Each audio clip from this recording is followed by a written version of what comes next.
네, 우리 첫 시간은요, 공감의 언어 한번 이야기해 보려고 합니다. 근데 그 전에 우리 한번 이렇게 네, 아니요로 이렇게 반응을 해주시면 될 것 같은데 평소에 말 잘하십니까? 네, 말은 잘하죠. 말은 잘해요, 우리가. 근데 그 질문을 그럼 조금 바꿔볼게요. 내 말이 상대에게 갔을 때, 아, 나 참 좋다.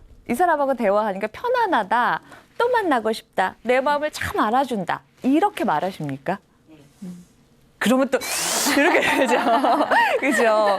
그러니까 우리가 평소에 말을 굉장히 많이 하는데 그 말이 다가가서 상대에게 어떻게 전달될 것인가? 그 말은 좀 다른 질문인 것 같아요. 그러니까 우리가 살면서 잘해야 되는 말 그런 건 되게 많지만 그 중에서 가장 첫 번째가 저는 공감의 언어라고 생각해요. 왜냐하면 우리가 살다 보면요. 어떻게 좋은 말만 하겠어요? 하다 보면 서운한 얘기, 부담스러운 얘기, 너 그렇게 인생 살면 안 된다. 네, 많이 해보셨나 봐요. 그렇죠? 그런 얘기를 하게 돼요. 그리고 또 어쩌다 한 번 보는 사람은 괜찮은데 소중한데 매일 봐야 되는 사람. 그죠? 뭐 가족, 친구, 이제 진짜 배기들의 대화가 더 어렵고 그럴 때 우리가 좀 서운한 말도 하게 되는데 그런 말을 안 하고 살 수는 없지만 저는 그 전에 너와 나 사이에 이렇게 다리가 놓여져 있는 게 되게 중요한 것 같아요. 그러니까 튼튼한 다리가 놓여져 있으면 좀 부담스러운 말, 좀 서로 힘든 말이 오갈 때도 그 다리가 무너지지는 않는다는 거죠. 네. 근데 다리가 너무 허약한 관계가 있어요. 부실공사예요. 네, 그냥 뭐 가족이야 해서 다리는 있는 것처럼 보이지만 사실은 조금 어떤 말만 얹으면 그냥 와르르 무너지는. 그 모든 관계는 공감의 언어가 부족했다. 이런 생각이 들어요. 그래서 오늘 이 시간에는 가장 첫 번째 어떻게 너와 나 사이에 이제 공감을 잘할 것인가 그 얘기를 좀 해볼까요? 네, 우리가 공감의 언어 할 때 가장 먼저 떠올리시는 거는 이제 경청이에요. 근데 이제 경청을 어떻게 하는지 우리가 잘 모르는 경우들이 많아요. 그러니까 경청을 해야 되는 건 아는데, 그죠? 경청을 어떻게 해야 되는지 잘 몰라요. 제가 이제 강의를 많이 다니잖아요. 그래서 강의장에 가서 경청 어떻게 하는 겁니까? 이렇게 많이 여쭤봐요. 그럼 많이 나오는 답들이 있어요. 제일 많이 나오는 거는 일단 눈을 마주치래요. 눈을 이렇게. 그래서 제가 그럼 어떤 눈빛이어야 되냐요? 그러면은 반짝반짝이어야 된대요. 그리고 어떤 분은 또 진중한 눈빛이어야 된대요. 이건 뭘까요? 반짝반짝하고 진중한 눈빛으로 일단 바라봐야 된대요. 그리고 또 많이 나오는 답은 이렇게 끄덕이시는 거 있죠. 저 엄청 힘이 되거든요. 지금 우리 사이에 다리가 지금 놓여지는 기분이에요. 이렇게 끄덕끄덕 해주시는 것들도 그렇고 뭐 입으로 맞장구도 하시잖아요. 그래 맞아 내 세상에 대박 헐 야 장난 아니다. 결국 그거는 내가 잘 듣고 있어. 내가 네 말에 귀 기울이고 있어. 이제 이런 뜻이죠. 자, 이런 이론들은 우리가 빠삭하게 알고 있는데 진짜 실전의 대화에서는 괜한 말을 해서 산통 깨는 경우를 저는 진짜 많이 봅니다. 예를 한번 들어볼게요. 제 예를 먼저 들어볼까요? 이제 얼마 전에 있었던 일인데요. 저랑 아주 오랜 친구, 한 20년 지기니까 뭐 진짜 백이죠. 베프예요. 이제 어느 날 이제 커피 한 잔을 마시면서 제가 이제 막 하소연을 했어요. 공감받고 싶어서. 너랑 나랑 다리를 쫙 놓고 싶어서 막 하소연을 했는데 너무 마음 상했던 경험이 있어요. 그걸 좀 소개하고 싶어요. 제가 9살, 5살 아들이 있거든요. 위로는 하지 마세요.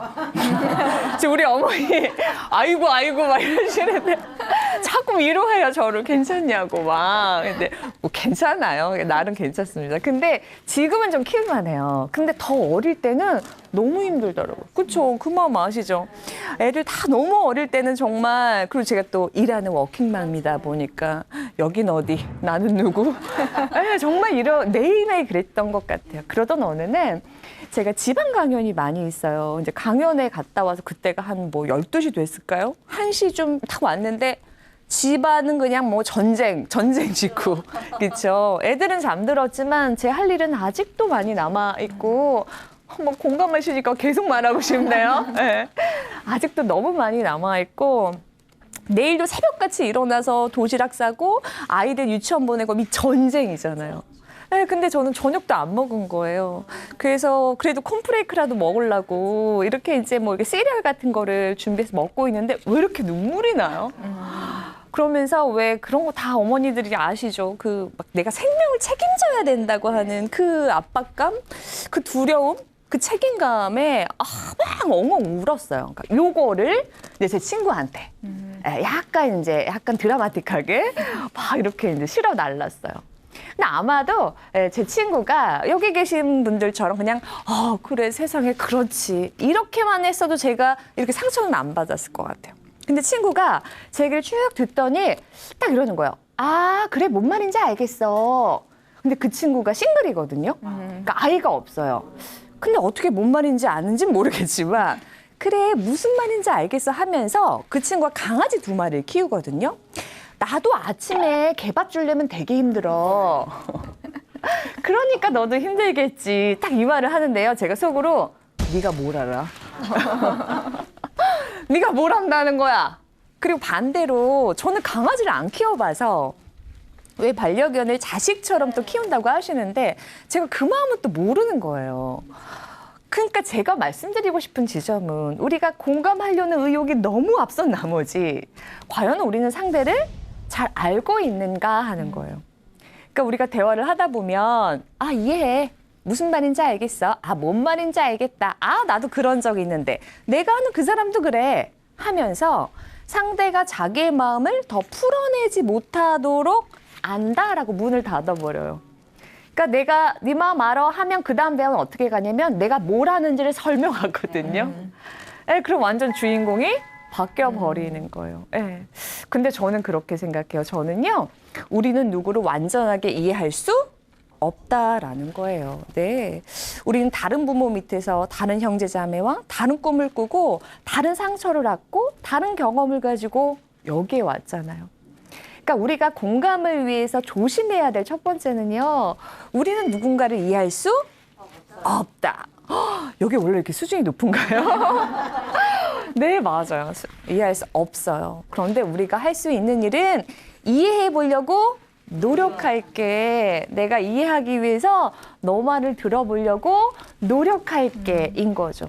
그래서 어쩌면 너무 성급하게 이해한다라고 말하는 것 자체가 공감을 가로막을 수 있다.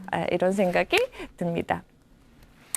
네, 그 다음 제가 경험했던 두 번째 사례를 좀 나누려고 합니다. 두 번째는요, 우리 여기 계신 분들 살면서요, 내가 짜증나고 슬프고 외롭고 화날 때 내 가족들이요, 잘 위로해준 덕분에 그 고비를 잘 넘길 수 있었다.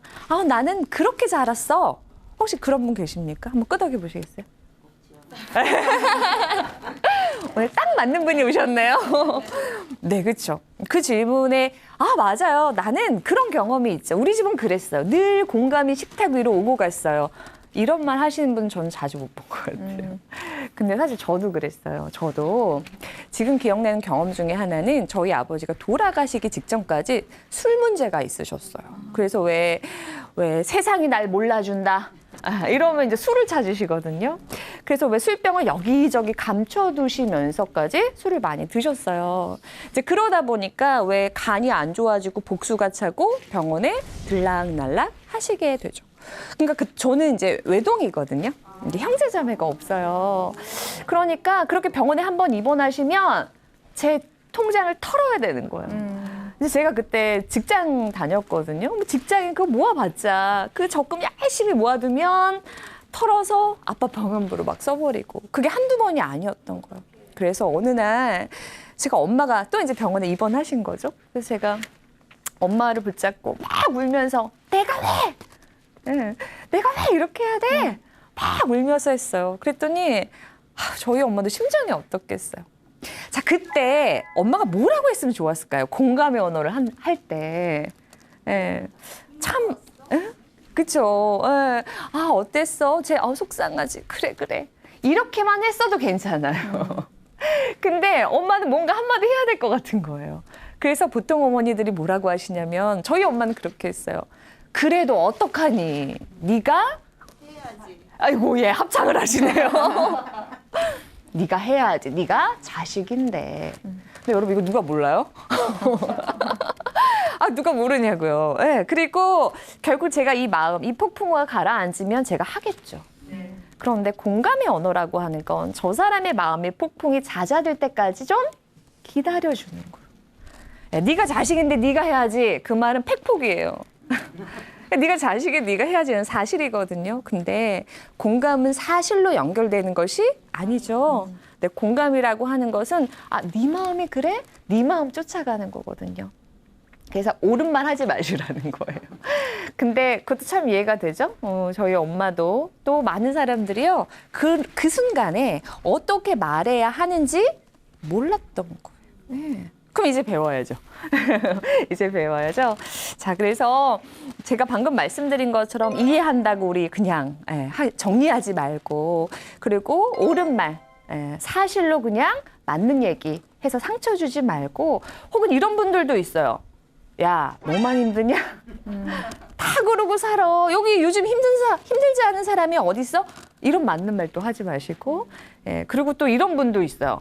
야, 너는 약과야. 나는 더해. 이러면서. 지만 말하고. 그렇죠? 친구 중에도 많을 거예요. 그래서 이런 건 다 공감의 언어? 아니다. 그렇죠? 그럼 지금부터는 어떻게 하면 우리가 공감의 언어를 사용할 수 있을지 설명을 드리고 싶은데 그 전에 그림 한 장을 보여드리고 싶어요.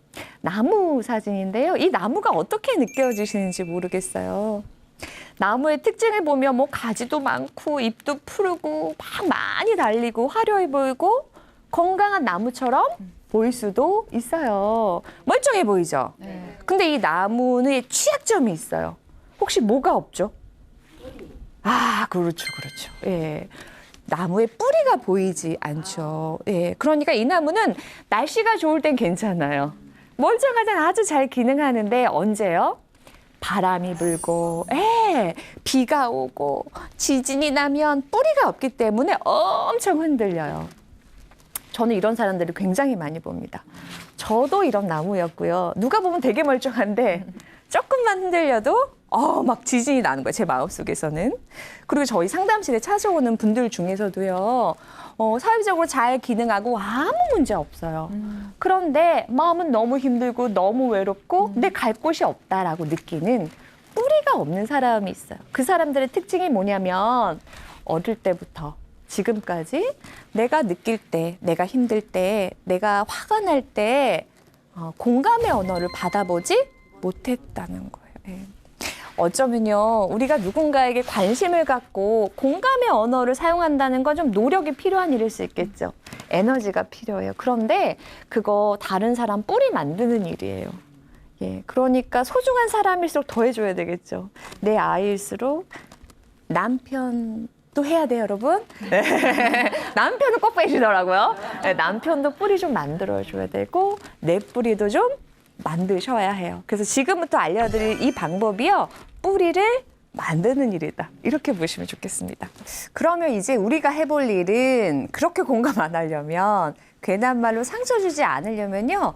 어떻게 공감해야 되는지 비법을 소개해야 되겠죠. 저는요. 우리의 공감이 마음에 닿으려면 제일 중요한 건 사람의 마음의 구조를 이해하는 일이 굉장히 중요한 것 같아요. 그래서 사람의 마음에 대해서 몇 가지 중요한 요인들을 좀 설명하려고 하는데요. 제가 도표를 좀 준비해 봤거든요. 같이 보시면서 설명을 드릴게요. 보통 사람의 마음을요, 우리가 빙산에 비유합니다. 왜 빙산은 수면 위로 보여지는 건 일부고 그 아래 실체가 있다는 거죠. 거대한 실체가. 근데 사람의 마음도 그런 것 같아요.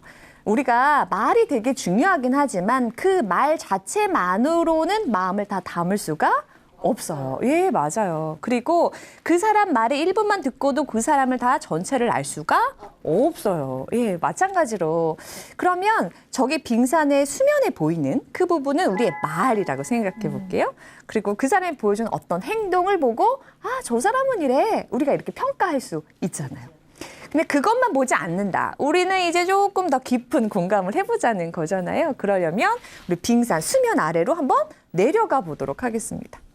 수면 아래를 보시면요. 쭉 이렇게 구조가 나와 있는데 맨 밑으로 한번 가보면 저기 욕구라고 보이십니까? 네. 열망. 이거 비슷한 단어라고 보시면 되는데요. 이건 무슨 의미냐면요. 사람마다 누구나 인간이라면 해내고 싶고 잘해내고 싶고 성취하고 싶고 표현하고 싶고 독립하고 싶고 뭐 인간이라면 누구나 바라는 욕구.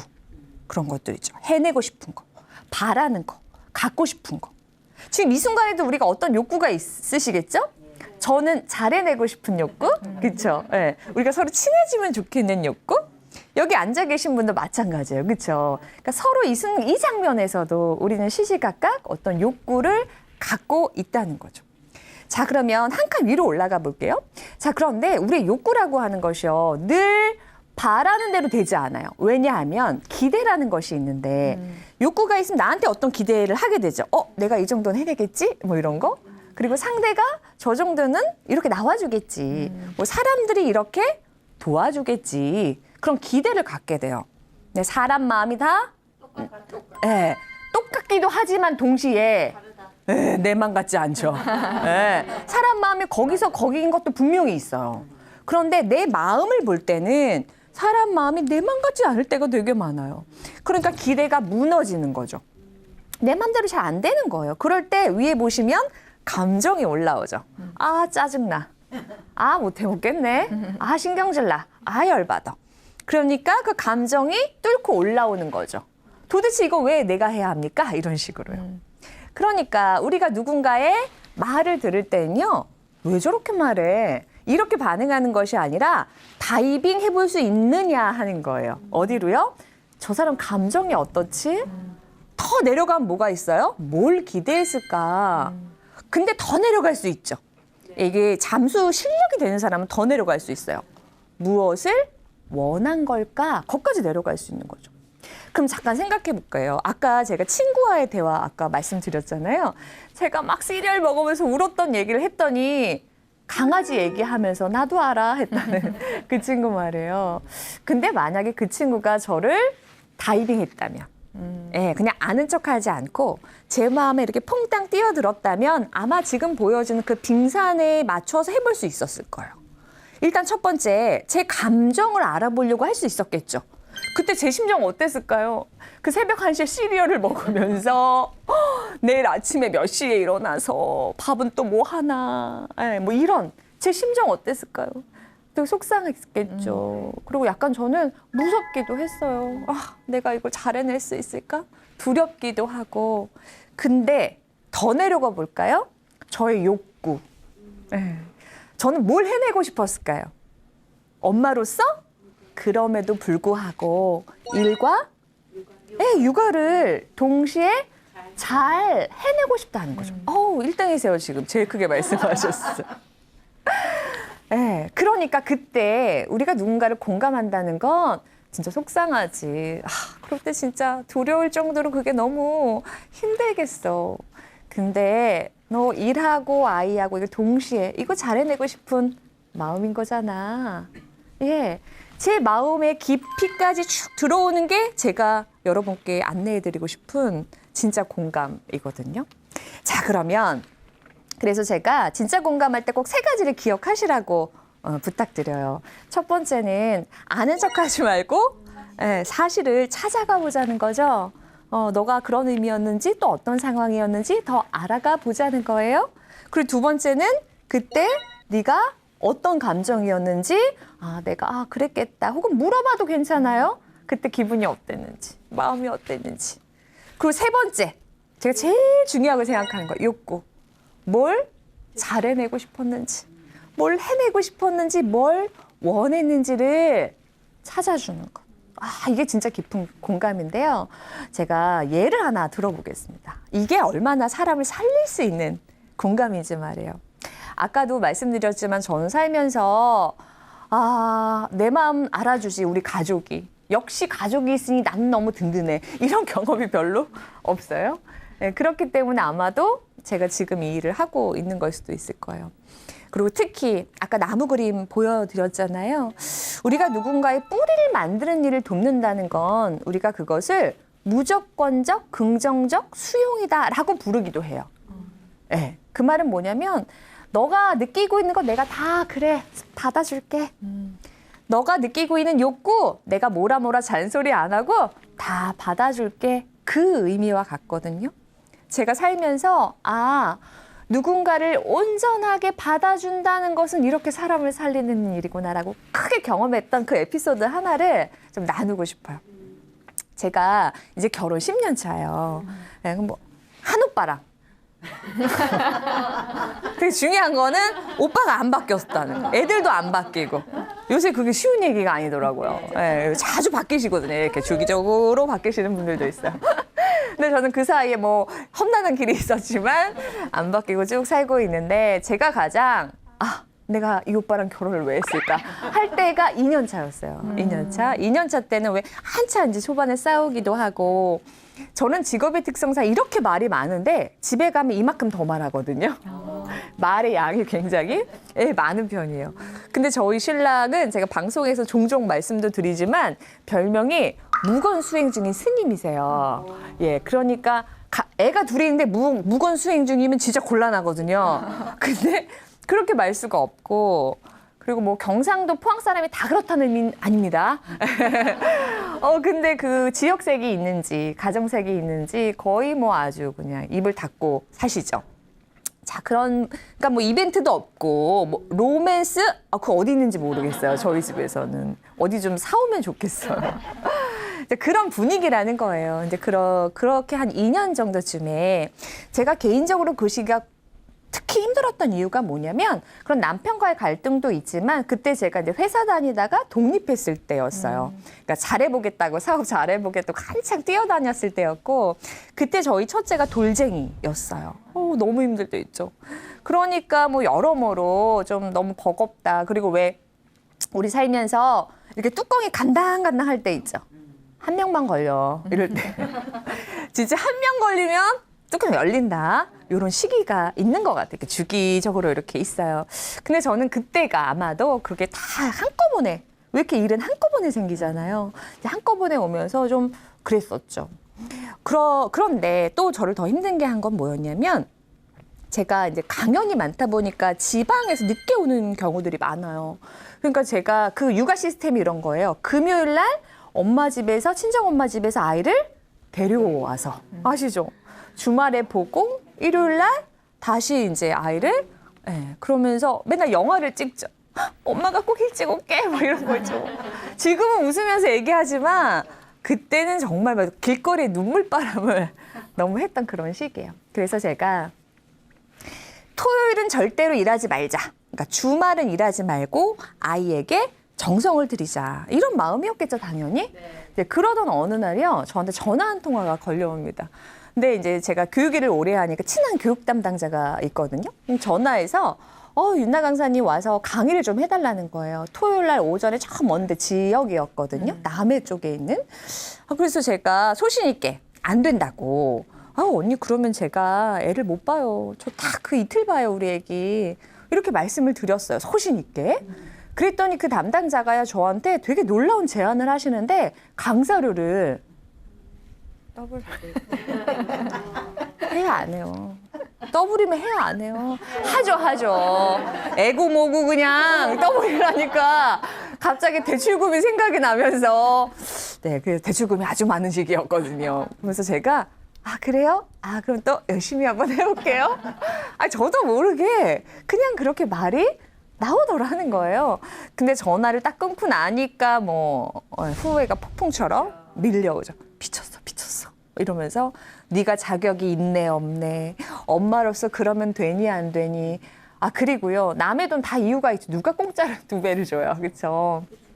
강의도 가야 했고 그리고 그 매뉴얼을 만들어 달라는 거예요. 기업에서 사람들이 볼 수 있도록 책자를 만들어 달라는데 그게 더 힘들거든요. 그래서 상황이 이렇게 된 거예요. 상황이 제가 다음 주에도 제 아이 못 보고 강의를 가야 되고 이번 주도 주말 내내 노트북 앞에서 일할 판인 거예요. 그냥 가만히 있어도 눈물이 뚝뚝 떨어지는 그런 상황이었어요. 자, 제가 이제 거실에 저희 가족이 이렇게 같이 있고 제가 일을 하려고 노트북을 켭니다. 저희 신랑은 이제 아이를 보고 있겠죠. 그 아주 마음이 평온하신 분이라 아이는 또 편안하게 잘 보시거든요. 그러니까 사실 걱정 안 해도 되는데 애미 심정이 그게 아닌 거죠. 제가 노트북을 이렇게 탁 열면서 저희 남편에게 말을 걸기 시작했어요. 근데 여기 남성분이 없어서 조금 아쉽긴 한데 한번 제가 이렇게 강의에서 만난 남성분들은 못 알아들으시더라고요. 한번 생각해 볼게요. 이 노트북을 열면서 제가 말을 걸었거든요. 이게 무슨 말인지 우리 같이 한번 맞춰볼게요. 제가 노트북을 열면서 이거 뭔 말이에요? 이거 말인 건 아시죠? 아, 잘 나가시다가 이런 반응 또 곤란해요. 예, 그렇죠. 죽겠어. 나 폭발 직전이야. 나 힘들어. 티내는 거잖아요. 이런 티 많이 내시잖아요, 집에서. 막 슬리퍼 엄청 막 끌고 다니시고 막 설거지할 때 갑자기 막 설거지 소리가 문 쾅쾅 닫고, 예. 그 감지하는 그 분위기가 있단 말이죠.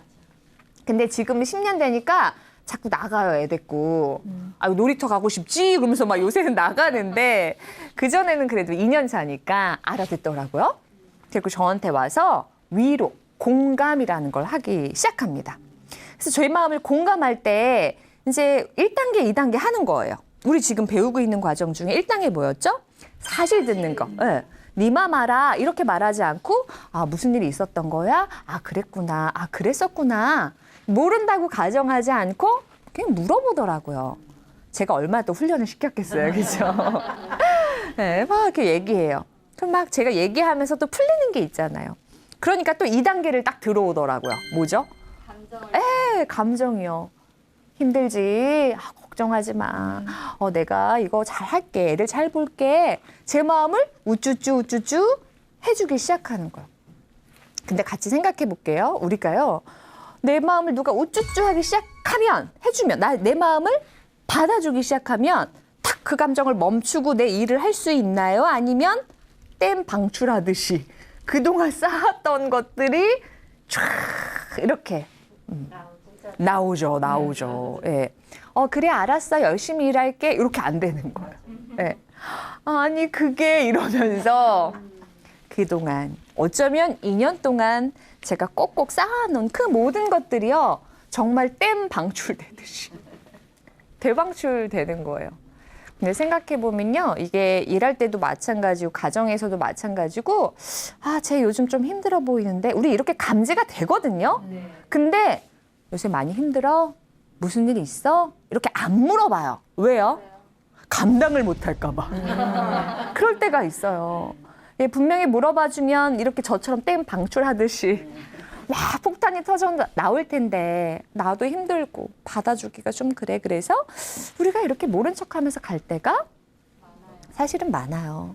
근데 모른 척 가끔은 할 수 있죠, 뭐. 예, 근데 중요한 순간에는 서로가 서로에게 뿌리를 만들어주는 거. 우리 지금 그 연습하고 있는 거잖아요. 자, 다시 제 상황으로 돌아와서 이제 감정까지 우쭈쭈 알아주니까 제가 진짜 폭발하기 시작하는데요. 지금 생각하면 그게 사람의 언어인가 짐승의 울부짖음인가.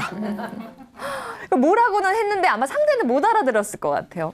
저에 대한 자책, 원망, 뭐 그러면서 누군가를 막 그러면 되냐고 하고 나는 왜 그런지 모르겠다고 하고 계속 반복하면서 같은 말을 계속 제가 이야기하는 거예요. 뭐 애보기도 별로 좋은 장면 아니잖아요. 근데 제가 막 하기 시작하니까 저희 신랑이 또 인내심 하나는 끝내주세요. 그래서 저를 가만히 이렇게 보고 있다가 이렇게 오더니 제 어깨를 이렇게 토닥토닥 하면서 윤나 씨 이러는 거예요. 아, 순간 되게 긴장되더라고요. 또 진지하게 나와주시니까 윤나 씨 이렇게 하는데 그 사람이 딱 어떤 한 문장을 했어요. 화려한 말도 아니고 아까 말씀드렸잖아요. 뭐 멋진 말 하는 사람은 아니거든요. 근데 그 한 문장을 딱 말하는 순간 제가 뭘 느꼈냐면 아, 이 사람은 내 마음속에 의도, 욕구 그 마음이 있다는 걸 아는구나. 예. 애 앞에서 지금 뭐 하는 거야? 이러지 않고 그죠? 예. 그럼 하기로 하면 그냥 빨리 해. 하지 않고 혹은 그럴 거면 그만둬. 아마 이 말 했으면 오빠가 바뀌었을 수도 있어요. 네, 그런 말 하지 않고 오로지 저만 보는 거죠. 저의 말, 저의 감정, 저의 욕구. 네. 자, 그러면 같이 생각해 볼 말은요. 과연 뭐라고 했을까? 네, 그 말이 정답이라는 것은 아니에요. 버전은 다양하게 할 수 있지만 포인트는 상대에게 긍정적인 욕구가 있다는 것을 아는 사람은 과연 뭐라고 말할 수 있을까 하는 거죠. 제가 이 질문을 엄청 여기저기 하고 다닐 거잖아요. 진짜 최악의 답이 뭔지 아세요? 남자분들을 제가 많이 만나거든요. 근데 최악을 진짜 많이 얘기해요. 진짜 많이. 근데 제가 들은 중에 최악 중에 최악. 저는 지금 울고불고 난리가 났는데 저한테 사랑해 막 이래. 너무 싫죠? 너무 싫어. 예, 진짜 그러지 마세요. 예, 사랑해는 아무 일이 없을 때, 평범한 하루, 예, 그냥 주말에 이렇게 거실 청소를 하다가 여보 사랑해 이렇게 오다 주었다 느낌으로. 예, 남성분들 아시겠죠? 네, 자 저희 신랑이 이렇게 말했어요. 윤나 씨, 다 잘하고 싶지? 이거였어요. 네, 그냥 짧은 문장이에요. 근데 그 말을 좀 해석해 볼까요? 전 다 잘하고 싶었어요. 저는 이렇게 강의하는 거 되게 좋아하거든요. 돈 받았으면 잘해야죠. 그러니까 준비를 잘 해야 되잖아요. 2배 받았는데, 그렇죠? 근데 저는 엄마 역할도 잘하고 싶어요. 아까 제가 복잡한 가정사 잠깐 말씀드렸는데요. 좀 어린 시절이 그냥 아주 그냥 시끄러웠어요. 근데 내 아이는 좀 편안하게 키우고 싶은 거예요. 그래서 좋은 엄마, 안정감 있는 엄마 되고 싶은데 이 상황은 제가 봐도 아닌 거죠. 그리고 저는 제 남편에게도 괜찮은 아내이고 싶어요. 그러니까 제가 이렇게 대화나 말에 대한 원고를 쓰면 저희 신랑을 먼저 보여주거든요. 그럼 저희 신랑께 읽으면서 아이고 말은 뻔즈르르 이러면 안 되잖아요. 그쵸? 그래 맞아 당신 노력하고 있어. 이러고 싶은데 지금 제 모습은 뭐 그냥 고릴라인걸요. 근데 아까 우리 빙산 그림 기억하시죠? 제가 그 잘하고 싶은 마음 그것이 제 안에 있다는 걸 누군가 한 명만 알아봐 주면요. 그 고비 넘기는 거거든요. 제 마음에 이렇게 막 쌓여있던 뾰족뾰족한 종유석들이 사르르 녹는 네, 저는 그런 느낌이었어요. 아 그래 내가 왜 이 오빠랑 결혼했는지 알겠다. 이런 생각도 들었고 동시에 그래 그냥 내가 말을 해주지 않고 누군가의 마음속으로 풍덩 빠져서 그 사람의 욕구를 발견하는 일은 그 사람을 살리는 일이야. 뿌리를 만드는 일이야. 그 사람을 있는 그대로 받아주는 일이야. 나도 조금 더 그렇게 해봐야 되겠다. 이런 생각이 들었어요. 마무리 한번 해볼까요? 우리는요, 말 참 예쁘게 안 할 때 많아요. 특히 가까운 사람들에게요. 그런데 이런 말이 있어요. 다른 사람에 대해서 비판하는 거, 짜증내는 거, 그냥 툴툴대고 화내는 것은요, 그 사람의 어떤 욕구가 좌절됐기 때문이에요. 그 사람도 잘해보고 싶은 인생이죠. 그 사람도 최선을 다하고 싶었을 뿐이거든요. 우리 그 마음 알아보면 어떨까요? 그 마음을 보석처럼 캐낼 때 너와 나의 관계에 다리가 만들어질 수 있습니다. 네, 우리 공감의 언어 오늘은 여기서 마무리할게요. 고맙습니다. 수고하셨어요.